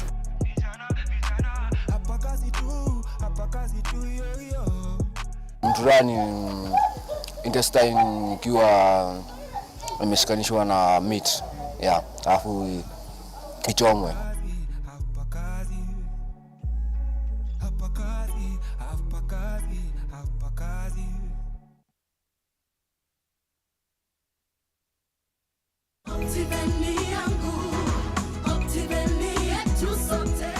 Hi there, my name is George Washuri. I am so happy to see you, and today I am here to enumerate, to explain how we package our land investment. We have 5 levels of our property, and we classify these levels as 1 star, 2 stars, 3 star, 4 star, and 5 star. This is what we mean, that if you buy a property that is 1 star with Optiven, one of the things that is evident, the property is cheaper, is below $500,000. And this particular property is basically bare land. We only do subdivision, put the beacons, and then produce titles. The second level, we call it 2 star. This is prime land, whereby we grade the roads, we put a marking fence, do the beacons, and produce titles. The third level, we call it 3 stars. This 3 star is value added plots. We do the malam, we do the water, we do the mesh fence, and there's a caretaker on site. The fourth level is 4 star. 4 star is ready to build development.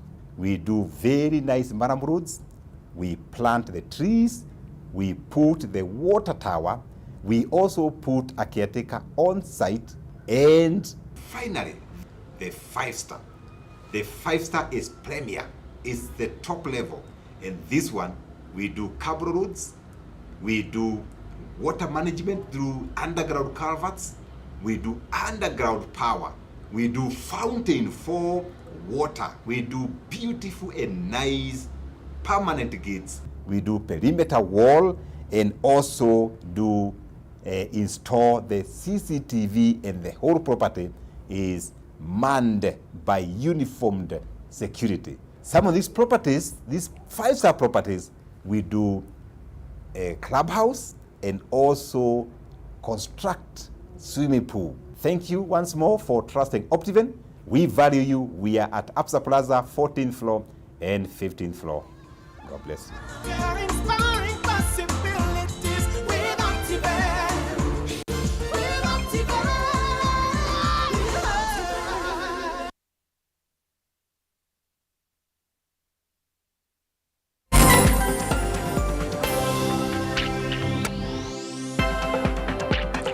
Well, there we have it, even as we await the National Speaker of the National Assembly to finally let us know what exactly is going to be happening as far as moving forward and getting into action is concerned. The battle, the supremacy battle, is still on. And I like how, our strategist put it, saying the best thing that Azumio, candidate or presidential candidate, who of course now should be in the opposition, should do at this point in time is to take a back seat or a step back, whichever way you put it. Someone would ask why it is in this same point in time where people are being asked to defect, he has to somehow guard this particular coalition and these seats. Why would you then say that he needs to step back?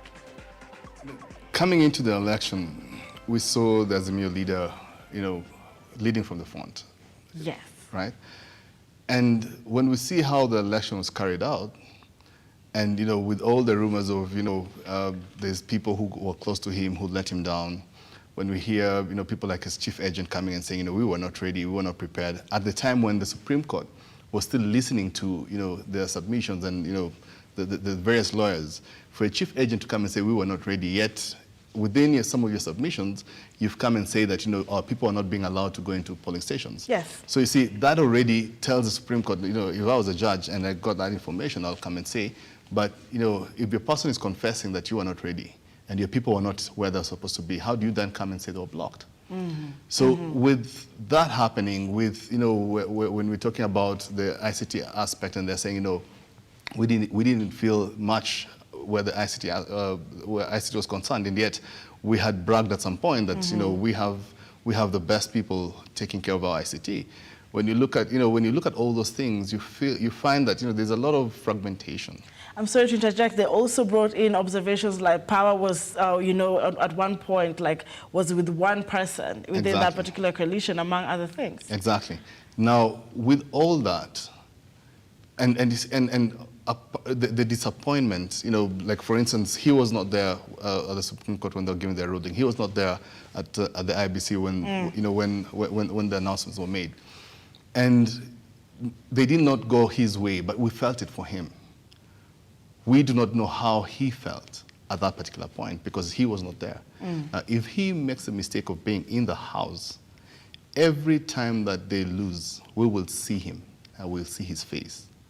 And he's got people who look up to him.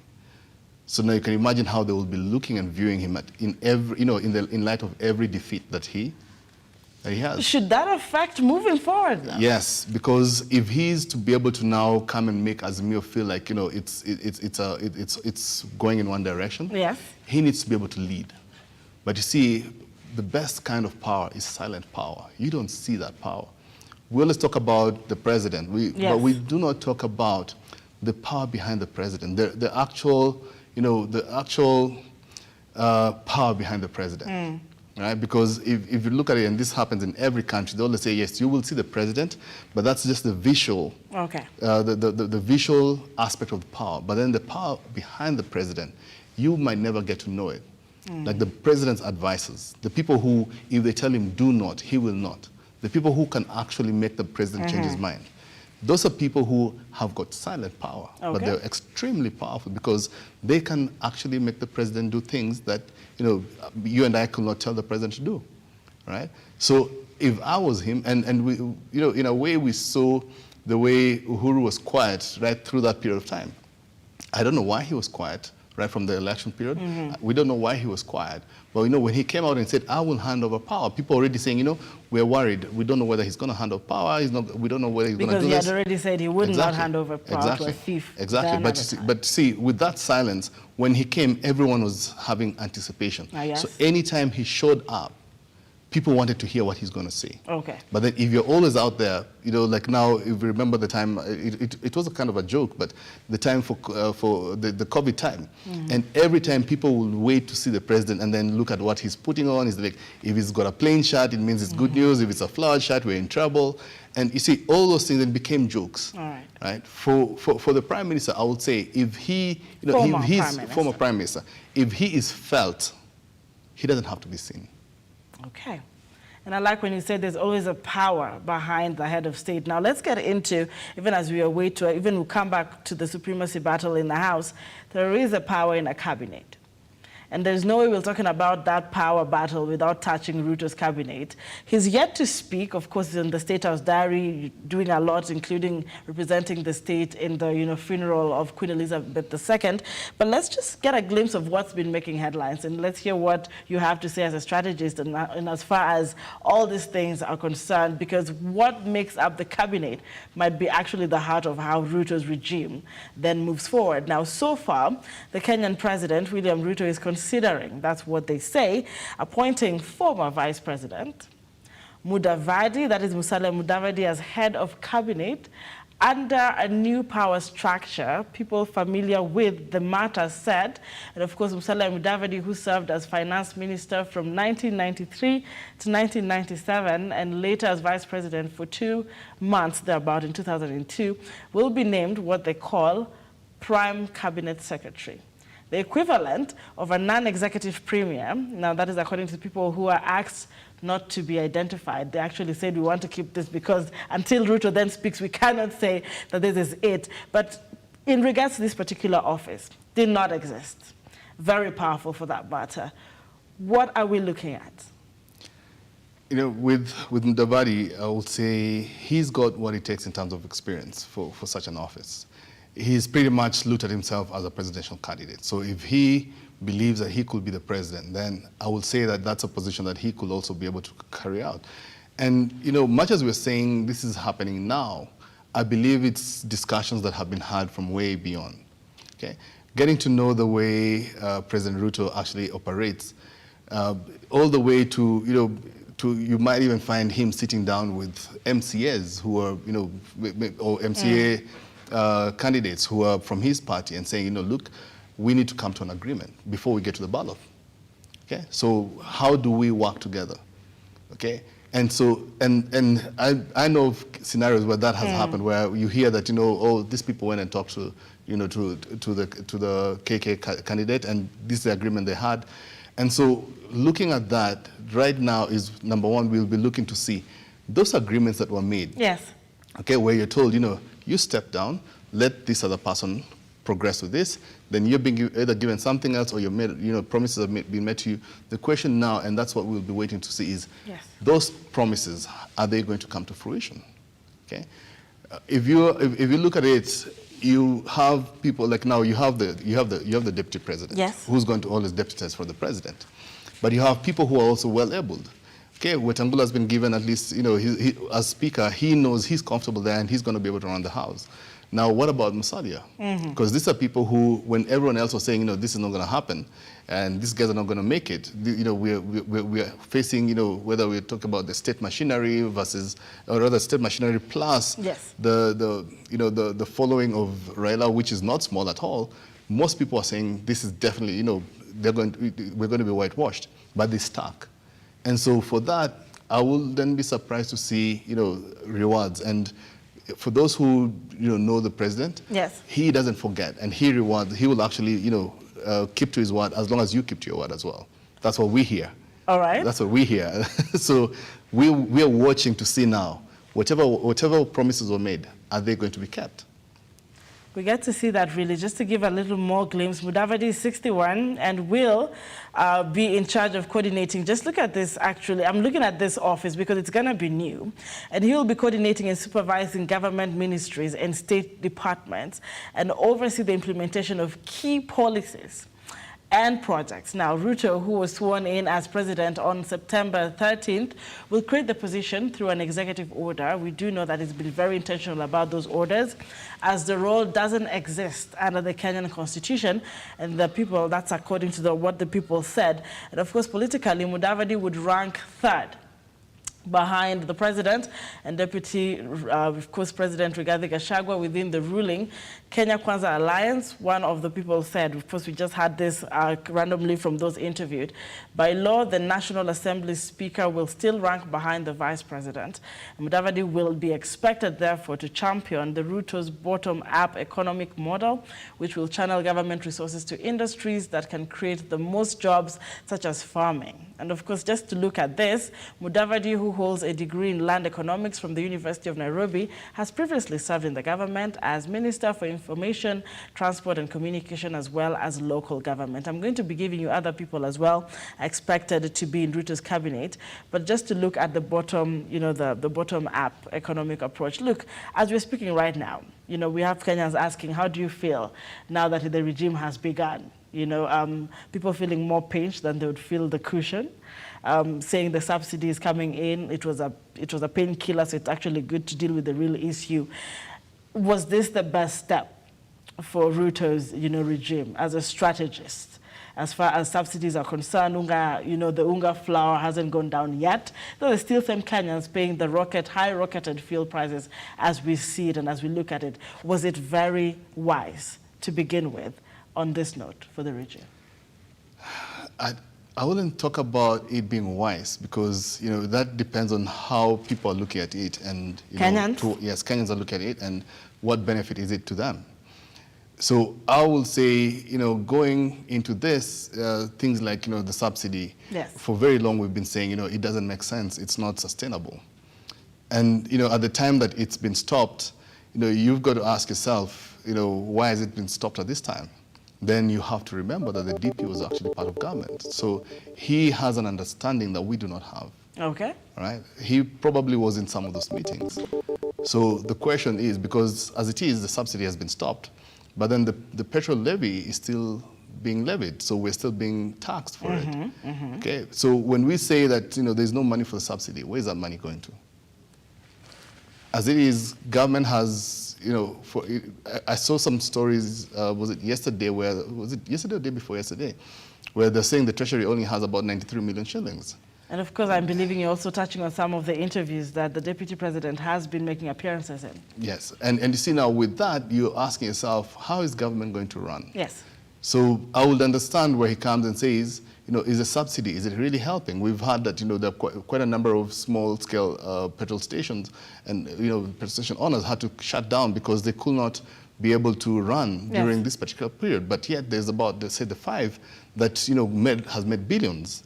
And so, again, if you look at it from that perspective, then you'll say, okay, so from a bottom-down, from a bottom-up perception, maybe the president is saying, I'm looking at the small person, and the small person is suffering while the big players are actually benefiting from the subsidy. Okay. So remove it as we try and figure out what to do.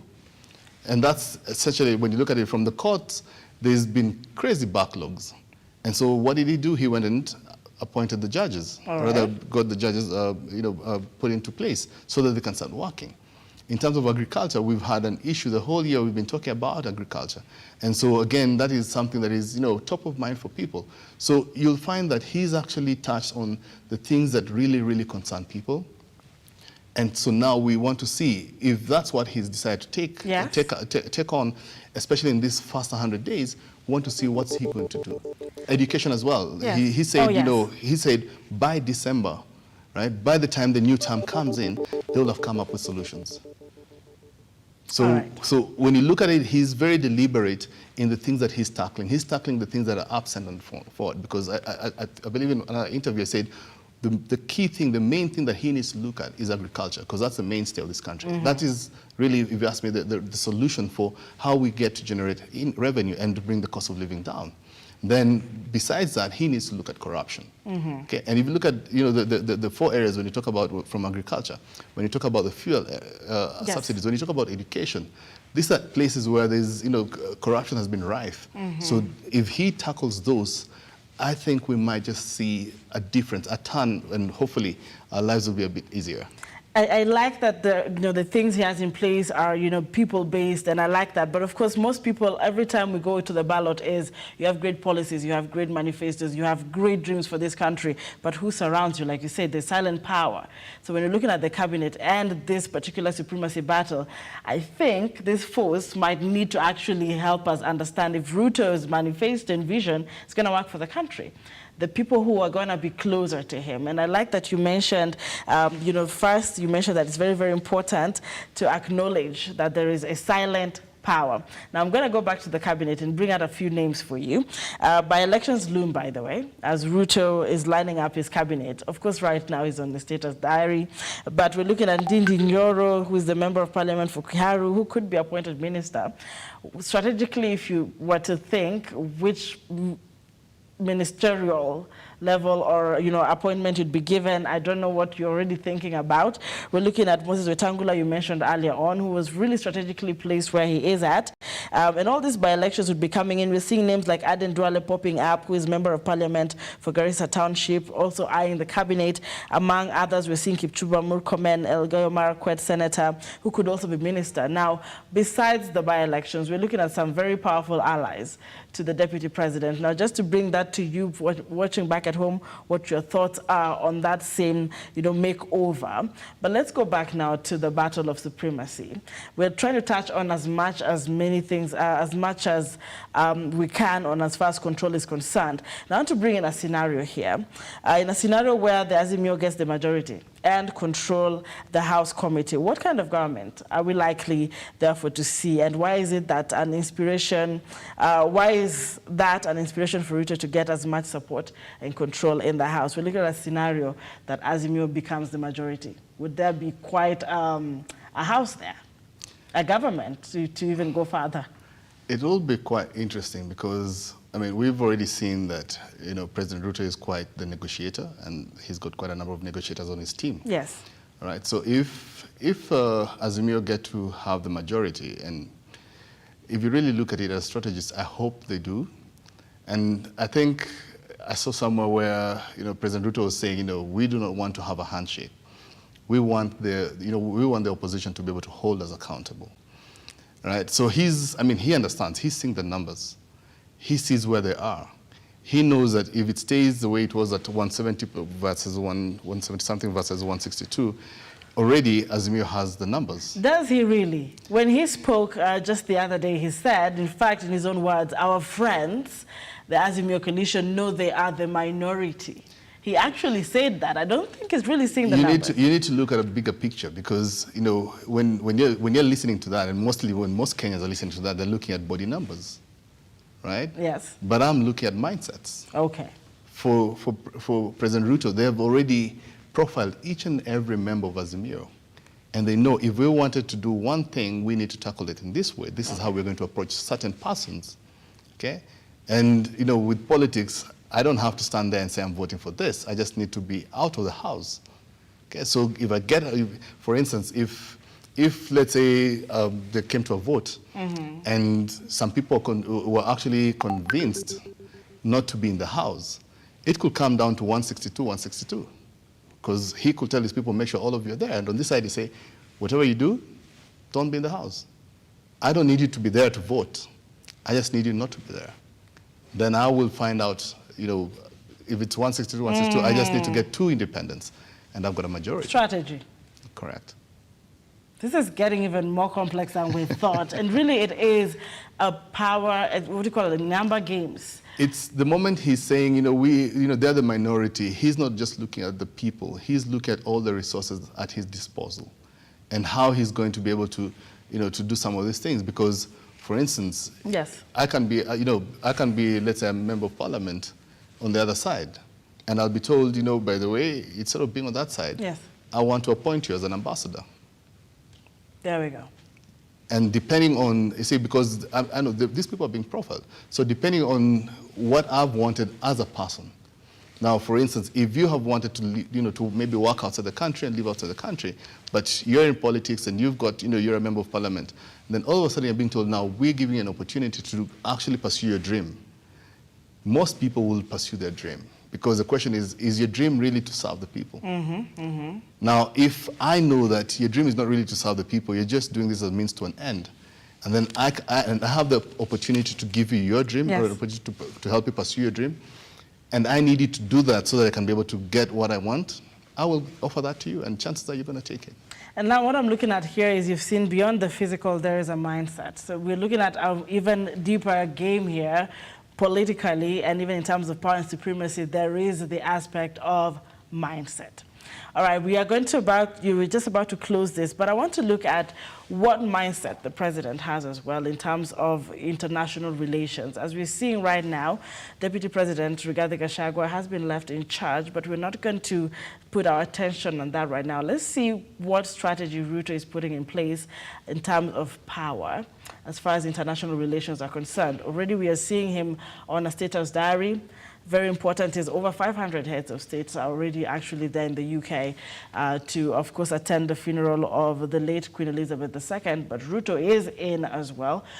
Then to meet Biden. We're also seeing a lot of the, the Morocco issue at hand. It's been quite a contention between Azimio saying, I didn't say this about Morocco.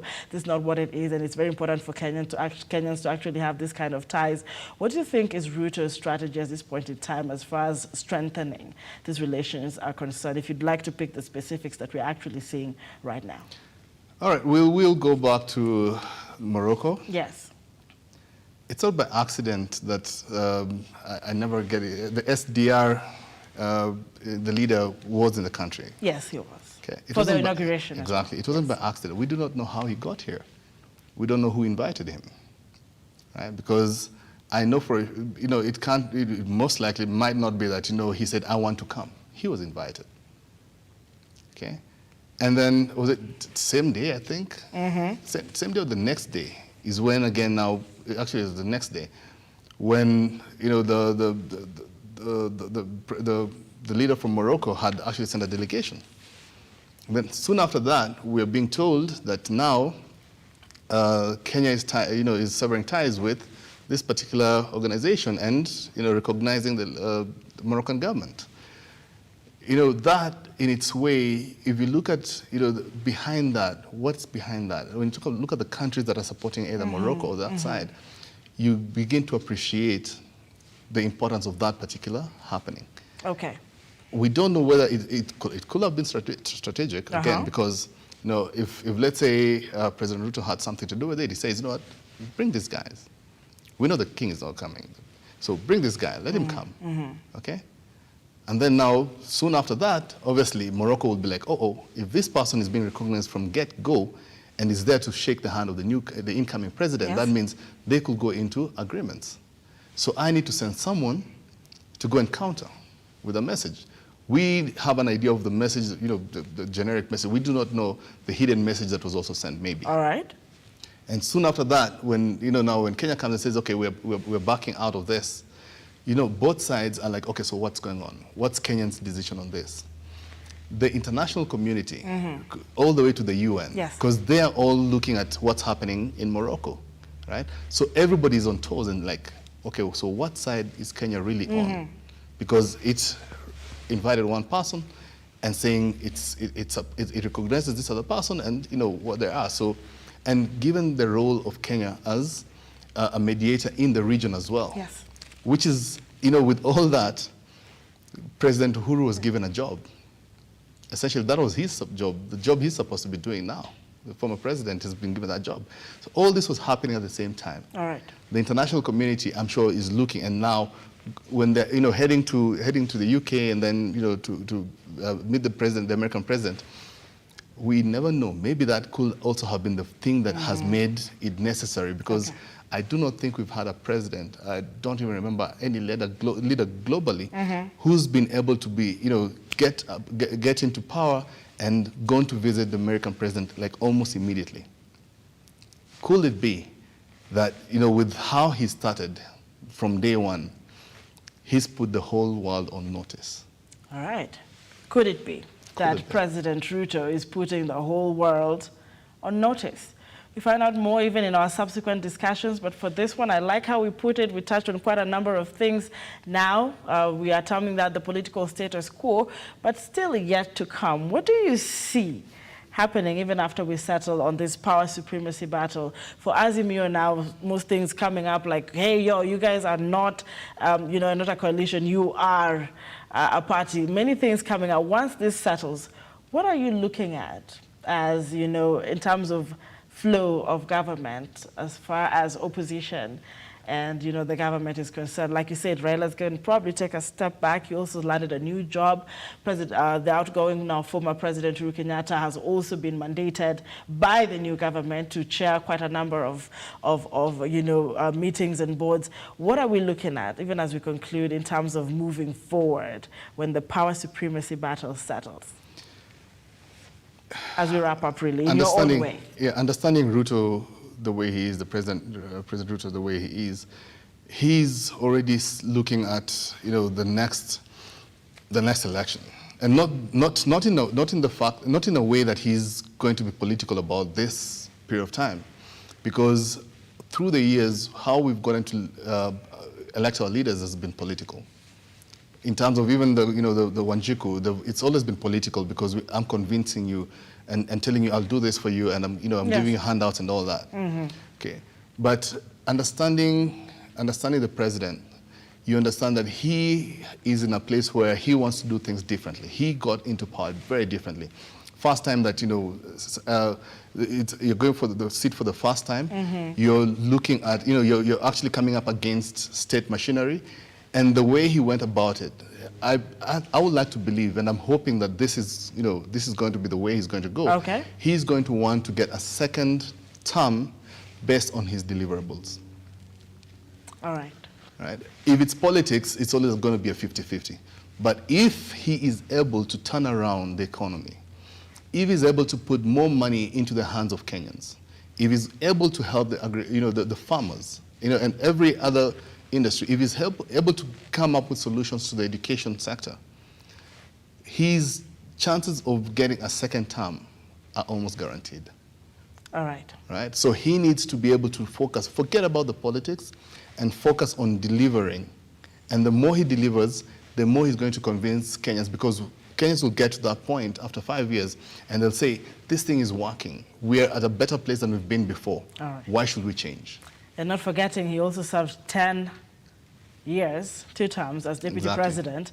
You probably want to be very keen on him 5 years into this presidency. Precisely. If Kenyans would then trust him for the next 5, another 10 years. Thank you so much for creating time to be here. We hope to have you again to analyze once this settles, or if it does not settle, we need to figure out why. Depending on what the National Assembly Speaker gets to say today, and of course the play where you said we're going to be seeing the 12 independent candidates coming in as well as a very tactful force today. Thank you so much for creating that, insightful remark as well. We come back with the Lookupbusiness shortly. I hope we gave a bit of direction and made a bit of sense there. It could be complex for the common mwananchi, this supremacy battle, but that's it. My name is Anki Doris Sambat. Grab a copy of your newspaper as well. It might help you understand more on what is going on. At the end of the day, we hope that all this is for the best interest of your office, the private citizen. My name is Anki Doris Sambat. Until tomorrow, same place, same time.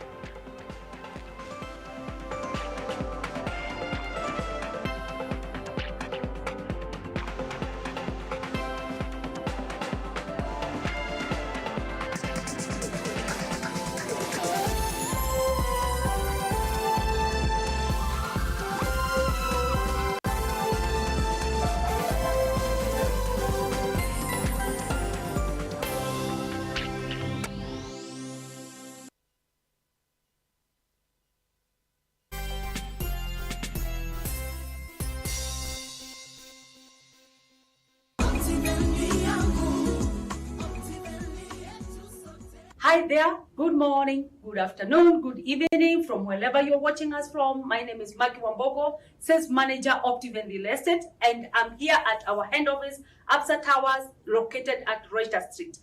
Today, I'm here to talk about our newest project, that is Great Oasis Gardens, Nanyuki, and it is located only 10 minutes drive from Cedar Mall. And in this project, we have proposed that we will be having a GMC Entertainment Center. This will be a replica of what we have in Kitengela, GMC Kitengela. We are also proposing a police post, so you are assured that security, once you invest here, security is good. And we are also proposing to have a playing ground. We are also going to have a community ground. So once you invest here, you don't have to worry about the security. The other things, among the things that we are doing, or the things that we have done already in Great Oasis Gardens, we have already done the marking fence, and the roads, the internal roads are already happening. We have started the maraming the road, and we are still in the process of doing the maraming of the internal roads. And we are also sinking a borehole so that we ensure that our investors in Great Oasis Gardens, Nanyuki, will not struggle with water. We are also going to elevate a water tower so that we have a constant supply of water in this project. And we also have a caretaker on site. The caretaker is on site and he's there 24/7. And then we also have different sizes in this project. We are having 8, we are having quarters, we are having halves, and we are also having acres. One can buy in bulk, you can buy in big chunks, and that is why we are saying in Great Oasis Gardens, Nanyuki, we are saying that bigger is better.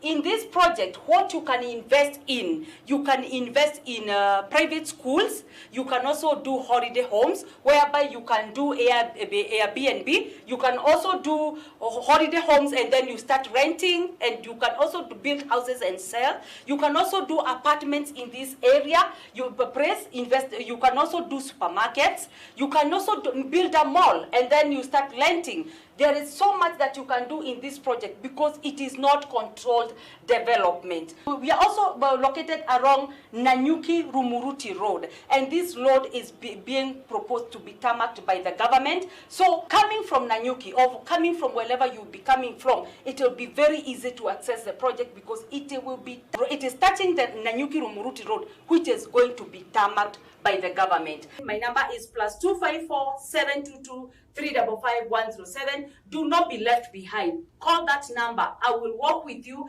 If you're in Kenya, give me a call. We go for the site visit. We select the project. We start the payment. If you're in diaspora, send a representative, and I will be delighted to work with you. And as we say here in Optiven, we shine because you make us shine. God bless you.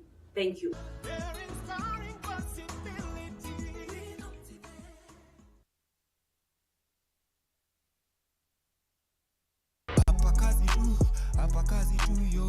Wewe unavyofahamu mutura ni nini hasa? Mutura ni kata nyama za kawaida, lakini nitakuwa mutura juu ya kutengeneza venye natengenezango. Yeah.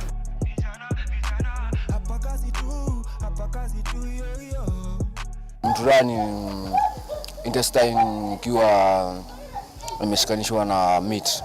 Yeah, alafu ichomwe.